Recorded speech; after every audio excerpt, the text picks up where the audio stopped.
Welcome to Public Health on Call, a podcast from the Johns Hopkins Bloomberg School of Public Health, where we bring evidence, experience, and perspective to make sense of today's leading health challenges. If you have questions or ideas for us, please send an email to publichealthquestion@jhu.edu. That's publichealthquestion@jhu.edu for future podcast episodes. Hey listeners, it's Lindsay Smith-Rogers. Today, direct-to-consumer healthcare. Ashwini Nagappan is a healthcare entrepreneur with a PhD in health policy. She joins Dr. Josh Sharfstein to talk about whether all these ads, tests, and medications coming directly to patients are a good thing. Let's listen. Dr. Ashwini Nagappan, thank you so much for joining me today on Public Health on Call. I'm excited for this conversation because I've been seeing advertisements for healthcare all over the place. Thanks, Josh, for having me. I'm excited to talk about direct-to-consumer healthcare. So before we jump into the direct-to-consumer healthcare, let's talk about the not direct-to-consumer healthcare, like the old way of doing things. How would you characterize that? So typically, the way that healthcare has happened is that individuals will go to their provider.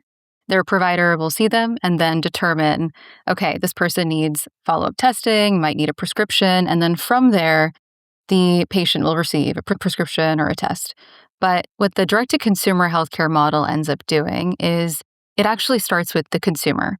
So the consumer is initiating the process of ordering a product or a service, often online with little to no involvement of a provider, depending on that particular platform. And it is somewhat of a departure from the norm. I mean, by having direct-to-consumer in front of healthcare, we're kind of signaling that there is a departure from the norm in some sort of way. Right. So if we said like the old way used to be described as the learned intermediary. I don't know if you've ever heard that term. That's how I was taught that, like, you don't know what's wrong with your body. You go to a learned intermediary, a doctor, a nurse practitioner, a physician assistant. They help you figure that out. They prescribe things. They order tests. We're beyond the learned intermediary with this. So what would be examples or categories of what you're calling direct-to-consumer healthcare? Yeah, so there's many different types of products and services that would fall under this category of direct-to-consumer healthcare. I think a very popular example is direct-to-consumer genetic testing. So companies like 23andMe, I'm sure many of your listeners are aware of that type of company, but also prescription services like Hims and Hers and Ro. But there's also other kind of classes like direct-to-consumer neurotechnology headsets, orthodontic services, even wearables and direct-to-consumer digital health apps fall under this category. So let's break that apart a little bit. So one of them you mentioned is genetic testing. So people might send off a sample and be told, hey, you might be at higher risk for these diseases. That's sort of information for the consumer, but oftentimes they may need to go to a healthcare provider to figure out what it's all about. Mm-hmm. Yeah, it's pretty interesting because for some of these services, are providers, clinicians, experts on the other end of the testing service that help consumers understand and make sense of the results that they have received. But it depends on the particular company. And what we're seeing now is actually that many individuals are going to services like ChatGPT and uploading those results to make sense of it if that platform does not have a clinician on the other side who is going to interpret those results. And kind of interestingly, in the past month or so, OpenAI released ChatGPT Health. And in it, one of the companies that they partner with is Function Health, which does offer laboratory testing. So individuals can upload the results of their Function Health results and ask ChatGPT to help interpret the results of those tests. Right. Well, that raises one eyebrow for me because you certainly got to hope that ChatGPT gets it right because there's a lot at stake with some of these test results. But let's come back to some of the issues that this raises. I want to move on to the Hims and Hers and Ro. Here, there is a doctor prescribing, but consumers are getting there because generally speaking, I guess they want a particular kind of treatment. Mm-hmm. Yeah. Often in those cases, consumers see an advertisement, and I think one advertisement that many people saw was the Super Bowl last year. During the Super Bowl last year, Hims and Hers had an advertisement for GLP-1s, well, a compounded version of GLP-1s. So individuals see this type of marketing or hear about it from word of mouth, and then they go to the website, go through a questionnaire, depending on the company, like I mentioned before, they might see a provider, but the extent of that visit is kind of still unknown unless you're going through the service. And then kind of what happens after that is a little bit of a question mark if there is follow-up care, if there is continuity. I was recently watching a TV show and every ad was a GLP-1 for me from one of these different sites. I don't know, like, why am I getting all these ads? But I must, be in some demographic because this is absolutely a huge focus at this very moment. Yeah. And something that is actually happening now is this kind of co-branding of medication. So, for example, with direct-to-consumer prescription services, you have companies, these telehealth companies like Hims and Hers and Ro. But then you also have pharmaceutical companies like Eli Lilly and Novo Nordisk that have their own kind of direct-to-patient platforms. But what ends up happening is if there's a partnership between any of these two entities and then also another sort of telehealth provider, then you have each of these different platforms marketing to their respective kind of consumer base, which allows for kind of co-branding and more awareness, more marketing of these products.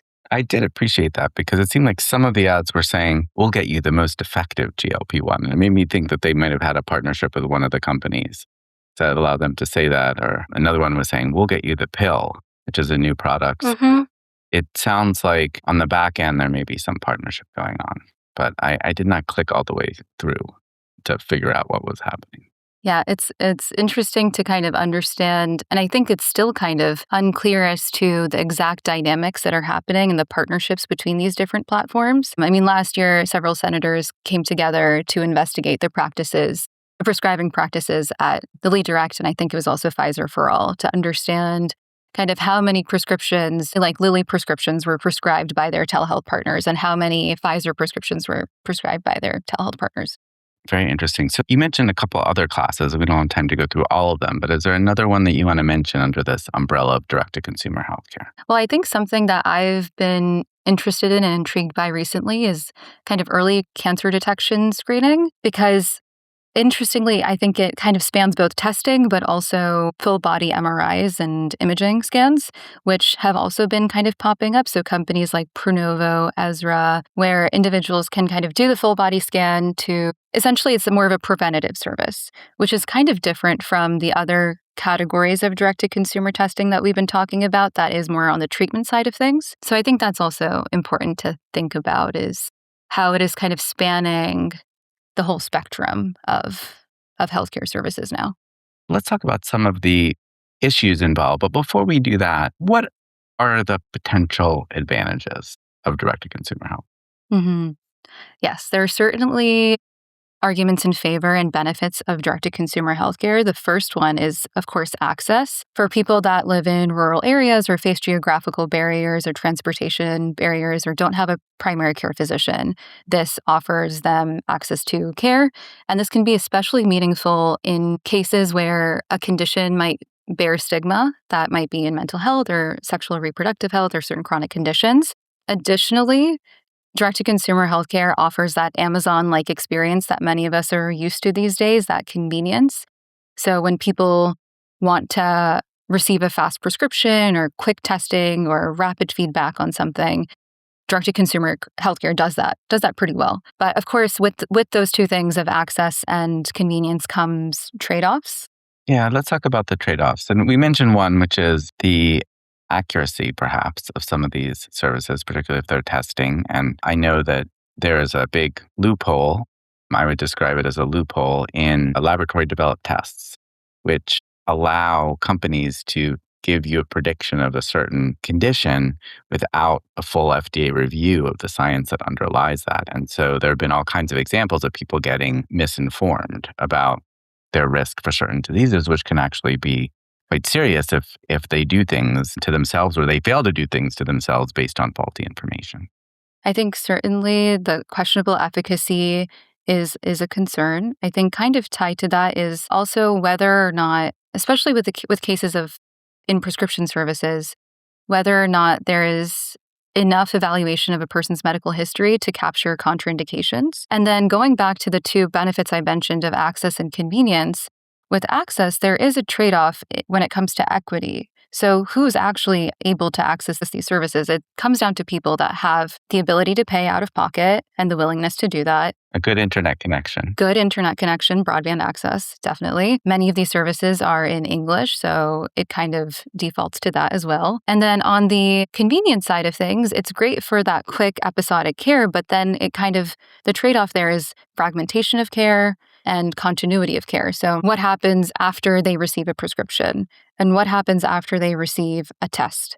What is the follow through there? And what is the impact this has on healthcare providers too? Right. Well, and an underlying medical condition could be missed if you're just getting individual episodes of care. But this issue of a partnership between a drug company and a telemedicine organization makes me think about a different challenge. I used to work at the Food and Drug Administration, which is that manufacturers are quite restricted in what they can say about their products. They're limited to things that they have proven to the FDA. Clinicians, not so much. So it raises the issue for me about whether this could be a path for clinicians to be saying all kinds of great things about the potential benefits of a medication and maybe not so much about the risks in a way that evades the FDA's requirements on the manufacturer. Do you think that could be a possibility? Yeah, I definitely think there's potential concern of conflicts of interest. And I think this was something that we saw a few years ago with Cerebral, where individuals were essentially what ended up happening was a concern that the prescribers were being paid by the number of prescriptions that they were writing, which is a concern. The healthcare system has a bunch of major challenges. Inconvenience is certainly one of them. We're also spending a huge amount of money for healthcare in this country, and our outcomes aren't so good. Where do you think we are in terms of direct-to-consumer healthcare really addressing some of the core underlying challenges in healthcare in the United States? It's interesting you asked that because so at the start of this year, I saw many predictions for 2026. 2026 is going to be the year of X, Y, Z. And one of the things I saw was that this was going to be the year of consumerization of healthcare, kind of reaching the mainstream.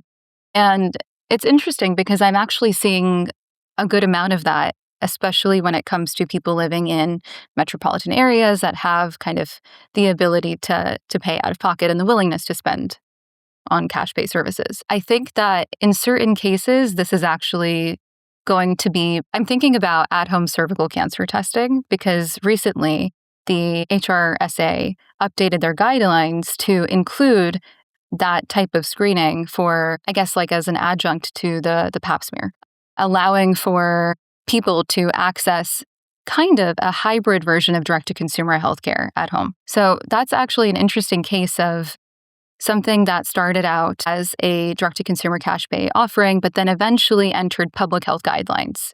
So I can see more of that kind of happening.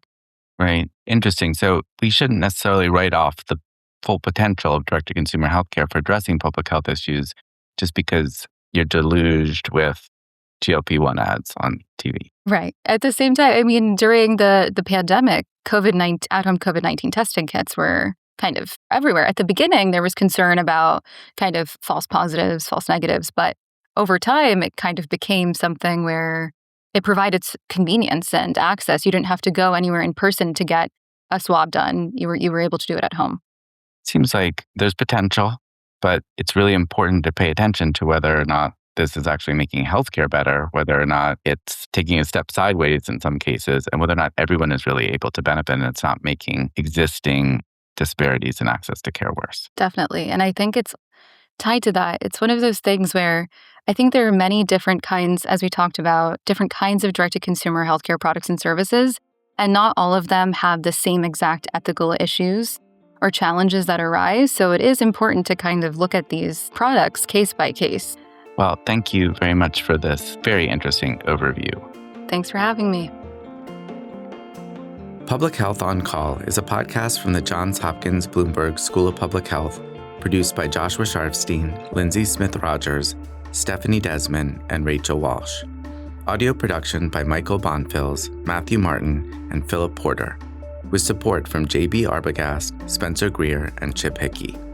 Distribution and social media by Rachel Walsh, with support from Nick Moran and Brianna Iacobelli. Follow us on Instagram and Blue Sky at Public Health Pod for more public health takes and special content.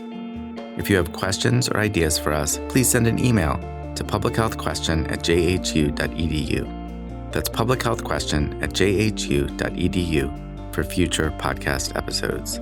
Thank you for listening.